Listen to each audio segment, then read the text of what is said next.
자, 오늘 해볼 이야기는 웹소설 최악의 진입장벽은 뭘까에 대한 이야기입니다. 우리들이 생각할 때 뭐 여러가지 외부적인 요소를 좀 놓잖아요. 뭐 플랫폼 간의 뭐 어떤 이유, 뭐 취향의 차이라던가 이런 식으로 이런 실제 현실적으로 뭐 이게 플랫폼 사이에 있는 이런 것들은 우리가 어떻게 할 수 없는 장벽들이잖아요. 그거 말고 좀 현실적인 진입장벽에 대해서 한번 얘기를 해보려고 합니다.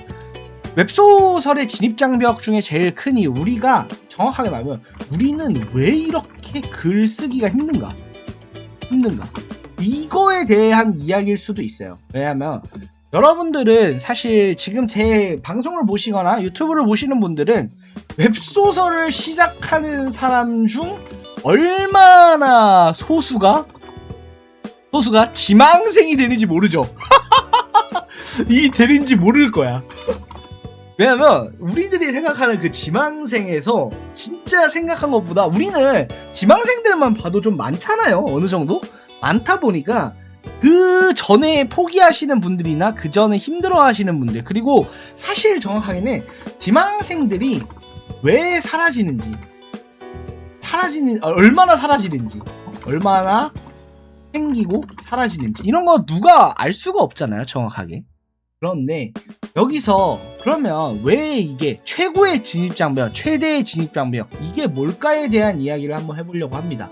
진입장벽 중에 제가 오늘 말씀드리고 싶은 건, 이거는 전에 영상에서도 말한 적 있어요. 이걸로 주제도 한번 만들었는데, 이거는 솔직히 말씀드리면 뭐 소재 고갈이니 이런 걸 떠나서 이거는 진짜 중요해서 말씀드린 거예요. 뭐냐면 웹소설에 있어서 가장 큰 진입장벽은 이 웹소설이 지닌 아이러니예요. 바로 뭐냐면 우리는 소설을 남에게 보여주고 싶어서 썼어요. 맞죠? 내가 남에게 보여주고 싶지 않았다면 뭐 우린 일기를 쓰거나 그냥 머릿속으로 생각하고 끝났겠죠. 우리는 머릿속의 이야기를 내가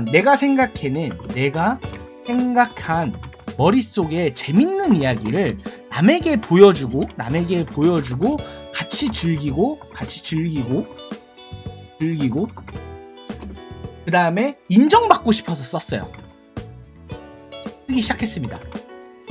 그런데 아이러니하게도 우리가 처음 시작하는 웹소설은 그 누구도 보지 않는 글이에요. 이거가 진짜 아이러니예요. 우리는 남에게 보여주고 싶어서 글을 쓰기 시작했지만 아무도 봐주지 않습니다. 웹소설 처음 시작할 때의 소설은 그 누구도 봐주지 않아요. 이게 잔인한 얘기지만 이 처음 시작한다는 가정으로 하면 문피아로 치면 자유연재 같은 거예요. 자유연재. 말 그대로 뭐 일반 연재조차 아니야. 자유연재예요. 그리고 그냥 솔직히 이걸 처음 쓰기 시작한 사람이 1화, 2화, 뭐 끼케야 3화까지 막 씁니다. 그 이후로는 사실 별로 생각도 안 해봤고 그냥 잘 못 써요. 막상 써보면 좀 힘들거든. 그러니까 머릿속에 내가 생각해낸 이야기가 재밌거든? 근데 이걸 막상 써보면은 그렇지 않다는 것도 알고 뭔가, 그리고 더 무엇보다 안 봐줘요. 아무도 봐주지 않아. 그냥 내 주변 친구들은 좀 봐주겠지. 친구들한테 보여줄 수는 있죠. 그런 거 말고는 아무도 독자를 없어요. 독자라는 존재가 없어요, 나한테는. 이게 가장 힘들어요. 이게 누가 봐줬으면 좋겠는데 아무도 봐주질 않는단 말이야. 그래서 근데 솔직히 3화까지 쓴 무명 신인 자유연재 글 보고 싶어요? 안 본단 말이야. 안 봐요. 당연히 보고 싶지 않겠지. 잘 안 봐. 이것까지 찾아보는 사람들이 진짜 소수야. 정말 많지 않아요. 그런데 어쨌든 이렇게 없다 보니까 우리가 역설적으로 가장 중요한 재능이 웹소설을 쓸 때 가장 중요한 재능이 아무도 봐주지 않는 글을 계속해서 쓰는 거야. 이게 웹소설을 쓸 때 가장 중요한 재능이에요. 지금 이 최악의 진입장벽, 이 독자 독자라는 진입장벽을 뚫을 방법은 이거 말고는 없어요. 아무도 안 보는 글을 나는 계속 쓸 수 있는 능력이 있어야 돼요. 아무도 안 보는 글을 계속 쓸 수 있는 능력이 있어야 한다. 근데 이게 되게 잔인한 능력이에요. 너무 힘들거든. 그래서 사실 근데 제가 여기서 좀 여러분들한테 어느 정도 좀 말씀을 드리면은 저는 이 재능을 좀 타고났었어요. 그러니까 나비계곡은 저 재능이 좀 탁월했어요. 저는 이거가 제가 지금 웹소설 작가로 10년 동안 살아남았던 이유 중 하나로 생각하거든요. 예를 들어 카카오 런칭 준비할 때 보통 120화 쓰잖아요. 노연재로. 저 이거 별로 안 어려요.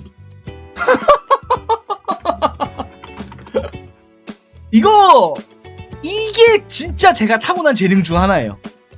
이게 제가 이 재능이 있어가지고 사실은 웹소설가로 오래 살아남았어요. 이 재능 덕분에 웹소설가로 이제 10년간 살아남을 수 있었다. 이게 제가 가진 진짜 저가 축복받았다고 생각한 재능이 바로 이거거든요. 그런데 이게 보통은 뒤질라고 해요. 보통 120화 쌓으라고 하잖아. 야 120화는 개뿔 10화도 못 쌓아. 이게 여러분들의 이제 어느 정도 지망생 기준으로 보면 10화 정도는 그래도 쌓을 수 있는데 대부분의 사람들이 사실 웹소설 5화 이상을 못 쌓아서 그냥 침몰해요. 왜냐면 내가 썼잖아. 이걸 빨리 보여주고 싶어. 그리고 잘 썼는지 궁금해. 재밌는지 궁금해. 이렇기 때문에 이거를 남에게 빨리 보여주고 싶어. 너무 큰 거야. 그러면은 이것 때문에 뒤에 글이 안 잡혀. 그러니까 이야기의 구조 뭐 어쩌고 막 이런 걸 다 떠나서 그냥 글이 안 잡혀. 남에게 빨리 보여주고 싶단 말이야. 그런데 저는 이게 없었어요. 저 이게 별로 없어요, 생각이. 그냥 왜냐면 저 같은 경우에는 어떤 나비계곡의 경우에는 제가 그날 쓴 화가 개인적으로 잘 뽑히면 되게 기분 좋고 아니면 짜증나고 힘들고 그냥 이 정도예요. 그러니까 이 소설이 다른 사람들한테 반응을 보여주고 어쩌는 게 아니라 그냥 내가 생각했을 때 만족스러우면 기분이 좋고 내가 생각했을 때 만족스럽지 못하면은 되게 힘들어하고 약간 이런 느낌이에요. 그러니까 독자 반응이다. 반응이고 나발이고 내가 제일 중요해. 남들이 별로 중요하지 않아요. 저는 사실 이걸 봐주는 사람들이 어떤 반응을 하고 이런 것도 물론 상업 작가니까 의미가 있어야 되는데 그것보다도 저는 제가 어땠는지가 제일 중요해요. 그래서 문제는 정말 역설적이게도 작가인데 작품을 보여주려는 욕망이 크면 클수록 이거 웹소설을 못 써. 아 이거 진짜 말하면서도 존나 웃기네. 야 작가인데 내 작품을 남에게 보여주고 싶은 욕망이 크면 클수록 그 소설을 못 써. 이게 참 웹소설 이게 살 때마다 이게 좀 아이러니한 부분이라고 생각해요. 이게 제가 봐도 제가 생각해도 이게 이상하죠. 그러니까 남한테 보여줘서 인정받고 싶은 그런 욕구나 이런 게 크면 웹소설을 못 써요. 쓸 수가 없어. 왜냐면 너무 빨리 보여주려고 해. 이러다 보니까 우리가 참 어렵죠. 이게 아무래도 근데 이게 사실 되게 큰 진입장벽이라고 가장 큰 진입장벽이라고 생각해요. 아니 보통 상식적으로 작품을 쓰기로 이제 마음 먹은 창작자가 당연히 남에게 보여주는 게 먼저 뭔가 그런 욕구 보여주고 싶은 욕구가 클 수밖에 없잖아. 이게 적을 수가 없어요. 상식적으로 생각해서 내가 이걸 뭘 하면서 나도 한번 써보고 싶다라고 하는 욕구를 가진 창작자가 남한테 보여주고 싶은 이게 없을 수가 없단 말이야. 그런데 보여주고 싶은 욕구가 너무 크면 아무도 안 봐주는, 아무도 봐주지 않는 구간, 즉 독자가 없는 글쓰기 기간을 못 견뎌요. 왜냐면 보여주고 싶은 욕구가 강한데 독자가 없어. 그러면 이 기간이 너무 괴롭기 때문에 못 견뎌. 이런 아이러니가 있습니다. 이게 진짜 웹소설의 아이러니라고 생각을 해요. 아이러니다. 저는 개인적으로 이렇게 생각합니다. 그래서 되게 일단은 참고로 저 방금 이제 채팅창에도 나왔는데 25화 쓰고 예약을 걸어. 솔직하게 생각해보세요. 25화 쓰고 예약으로 한 편씩 걸 수 있는 사람 있잖아요. 그 작가 중에 몇 명이 될까요? 그러니까 지망생 중에 몇 명이 될까요? 25화까지 쓰고 예약으로 한 편씩 올릴 수 있는 사람. 이게 진짜 크게 될 수 있거든요. 그러니까 작가로 크게 된다기보단 작가로 오래 살아먹을 수 있어요. 이런 사람이, 제가 이런 사람이에요. 저 이거 쉬워요. 저는 이거 할 수 있습니다. 참고로. 저는 이거 엄청 쉬워요. 왜냐면 실제 해봤어요. 만기풀도 이렇게 했었거든? 문피아 연재했을 때, 만기풀 문피아 연재했을 때도 이미 25화, 30화 있는 상태에서 썼었고, 제 레벨업 머신 같은 경우도 첫 연재할 때 70화까지 있는 상태로 썼어요. 그러니까, 만기풀 문피아 연재했을 때도 30화 넘게 있었고, 20화 넘게 있었다. 20화 넘게 있었고, 레벨업 머신 노블레스 연재했을 때도 70화가 넘었어요.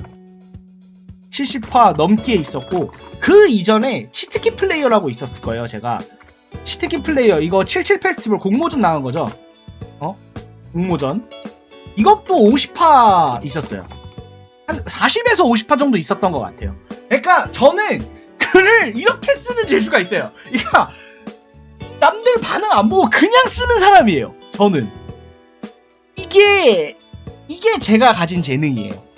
그러니까 이게 여러분들한테 이게 보여주는 거예요. 이런 재능을 갖고 있으면은 하기 편하다. 이게 되게 큰 재능이다.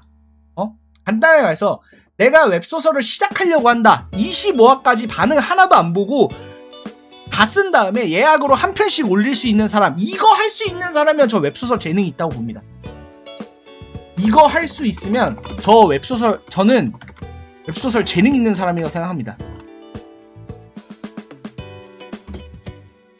반응보다 그냥 글 쓰는 거 자체가 맞아요. 저게 딱 맞는 말이에요. 반응보다는 글 쓰는 거 자체가 그냥 즐겨야 돼요. 그냥 그걸 즐겨야 돼. 이게 어려워요. 이거 근데 지금 재능의 문제라, 이거 좀 뭐라고 해야 될까? 이게 사람마다 좀 너무 다르다 보니까. 왜냐면 지금 되게 잘 나가시는 기성 작가님도, 그러니까 잘 나가는 기성 작가님도 이게 안 되는 분이 많아요. 그렇기 때문에 이게 무조건 정답이라고 생각하진 않아요. 정답이라고 생각하진 않지만 이거는 제 기준 나비계곡 기준으로는